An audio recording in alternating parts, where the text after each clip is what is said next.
علامہ بدر الدین عینی نے عمدۃ القاری شرح بخاری کے اندر اس کی ہسٹری لکھتے ہوئے لکھا ہے کہ حضرت نبی کریم علیہ الصلوۃ والسلام نے اس کو اس کے باپ کو شہر بدر کیا تھا اور خلفاء کو حکم دیا تھا کہ جو میرے بعد خلیفہ ہوگا اس کو ایک فرسنگ اور دور کرے گا۔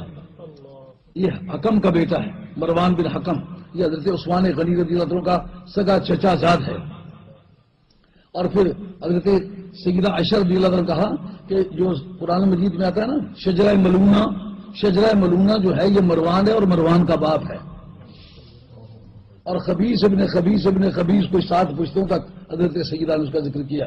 علامہ بدر الدین عینی نے اس کا ذکر کیا ہے کہ یہ خبیث بن خبیث ہے، اور یہ حضرت عثمان غنی رضی اللہ عنہ کا چچا زاد لگتا تھا۔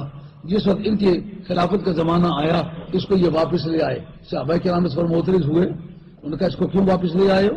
ان کا سرکار کا مجھ سے تنہائی میں وعدہ تھا کہ اس کو میں واپس بلا لوں گا۔ ان کا اگر وعدہ تھا تو قوم کو بتلایا کیوں نہیں؟ آپ کے سوا کسی اور کو پتہ کیوں نہیں؟ لیکن تاہم اس صحابی رسول ہے، ان کے بارے میں کوئی ہلکی بات کہنا حرام ہے، نہ ہمارے مذہب میں درست ہے۔ اس کو بیٹی بھی دی، اور وہ باغ فدق جو حضرت سیدہ خاتون جنت کو نہیں دیا گیا تھا وہ اس کو دیا گیا۔ خاتون جنت کی محرومی کی کوئی قانونی وجہ ہوئی ہوگی، لیکن اس کو دیے جانے کی کوئی کیا وجہ ہو سکتی ہے؟ جو عمر بن عبدالعزیز نے پھر آل بیت کو وہ باغ واپس کیا تھا، عمر بن عبدالعزیز کے پاس کیسے آیا تھا؟ چونکہ اس بدبخت کے پاس وہ آیا تھا نا۔